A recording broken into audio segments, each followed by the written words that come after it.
राजभाऊ फडचं चुकलं की त्यांनी धनंजय मुंडे साहेबांचं नाव घेतलं. पण जे नार्कोटिक्सचा अहवाल सरांपाशी आलेला आहे, पण सरांनी ते तपासाचा गुपित भाग आहे म्हणून अजून काही आम्हाला सांगितलं गेलेलं नाही आहे. पण जोपर्यंत गोट्या गीते सापडत नाही तोपर्यंत तर या केसमध्ये काहीच होत शकत नाही. आता तर मला असं वाटतंय की गृह खातं आणि म्हणजे हे सगळे SIT हे एक ते म्हणतात ना माकडाच्या हातात चॉकलेट दिल्याप्रमाणे ह्या प्रकरणात म्हणजे असं काहीच मला आज तर पंकज कुमार सरांना बोलून वाटलं की म्हणजे मला तर न्याय भेटत नाही. जे माझा पहिला जे म्हणजे इथल्या स्थानिक पोलिसांनी जे केलं तेच मला पंकज कुमार सरांच्या तोंडातून बी आज बाहेर आलं त्यांच्या.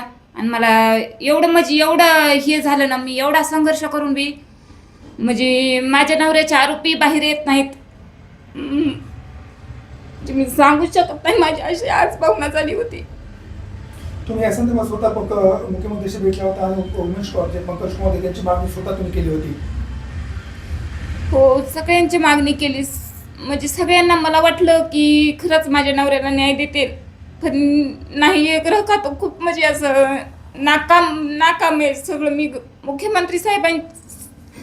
मुख्यमंत्री साहेबापासून तोर बी जाऊन माझ्या नवऱ्याला न्याय भेटत नसल ते यासाठीचं मला करायचंय काय. मी अगोदरच म्हणलं होतं की जोपर्यंत न्याय भेटत नाही तोपर्यंत माझा संघर्ष राहणार, पण यापुढे मी काय संघर्ष करू हे मला प्रश्न पडलाय. असं काय झालं तुमचं आणि पंकज कुमारचं? म्हणजे एवढं झालं की जोपर्यंत गोट्या गीते सापडत नाही तोपर्यंत या केसमध्ये काहीच होऊ शकत नाही.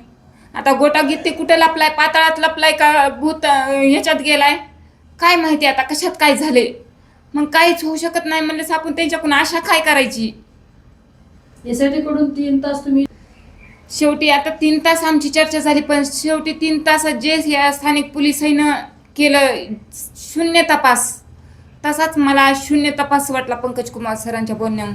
पुढची दिशा काय असणार? पुढची दिशा एवढीच आहे माझी. मुख्यमंत्री साहेबांना एवढी मागणी आहे की साहेब मला तुम्ही परत भेटीची टाईम द्या, का तर माझ्या नवऱ्याला इथं म्हणजे ह्या परळीतून आणि ह्या म्हणजे जे परळी पोलिसांनी केलं तेच SIT पथक काकून बी होत आहे हे मला तुम्हाला सांगायचं आहे. आणि मला तुम्ही भेटीचा टाईम द्या. IPS पंकज दबावाचं नाही, पण वाल्मीकराच्या घरातून काहीतरी सूत्र हलत आहेत हे मला आज वाटलं. यापूर्वी पाहिजे नाही, साहेबांचं जे नाव घेतलं ते साहेबांवर आम्हाला पहिल्यापासूनच आमचा साहेबावर डाऊट नव्हता. आमचा पहिल्यापासून वाल्मीकराडवरच डाऊट होता, कारण मला खुद यलमाटे पोलीस म्हणलेले होते की बंगल्यावर फोन आला आणि तपास थांबवला. बंगला म्हणजे आता धनंजय मुंडे साहेबाचं तिथं जगमित्र कार्यालय आहे. जगमित्र कार्यालयातल्या त्यावेळेसचा सगळा कारभार वाल्मीकराड सांभाळत होता. त्याच्याशिवाय असं पान बी हलत नव्हतं परळीतलं. मग त्यानंच तपास थांबविला आणि त्याच्याच मार्फत ह्या म्हणजे त्याच्याच मुलांनी हे कट रचून खून बी केला आहे. मी सगळा पूर्वनी जबाब दिला, सगळं दिलं, पण आरोपींना अजून अटक करत नाहीत. का करत नाहीत अटक? मग ह्यांना खरंच मग दबाव आहे का?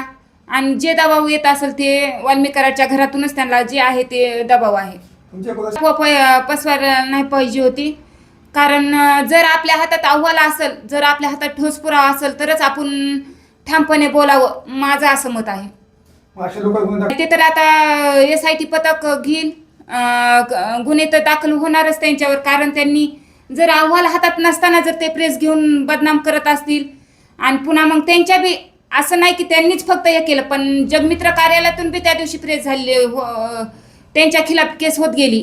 त्यांनी बी काय सांगितलं, ते नितीन निर्मला आहेत त्यांनी काय सांगितलं, त्यांनी सांगितलं की मच्छर मेले तर पोलीस स्टेशनला केस करावं का, ग्रामपंचायतनं बघितलं पाहिजे. मग आता महादेव मुंडे हा एक मच्छर टाईप होता का, त्यांनी मोप उदाहरण वेगवेगळे दिले, पण महादेव मुंडे एक मच्छर होता का, ते परळीत मारला आणि त्यांच्यासाठी आवाज कोणी उठवला नाही गेला पाहिजे.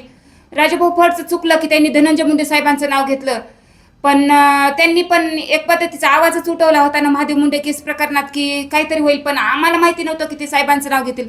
आमचं साहेबांवर पहिल्यापासून डाऊट नाही आणि मी पहिल्यापासून त्यांचं नाव पण घेत नाही, पण साहेबांनी मदत करायला पाहिजे होती एवढं आम्हाला वाटत होतं. पण जे मला म्हणजे एवढ्या ह्याच्यातून जे मला दादांचं हे भेटलाय, एवढ्या ह्याच्यातून मला एक पाठीमागं राहणारा भाऊ उभा राहिलेला भेटलेला आहे. आणि अजून मी या तपासात संघर्ष करेल आणि मुख्यमंत्री साहेबांशी भेट घेईल. कधी भेटणार तुम्ही? आता मनोजदादांशी बोलून मी मुख्यमंत्री साहेबांची हे घेणार आहे.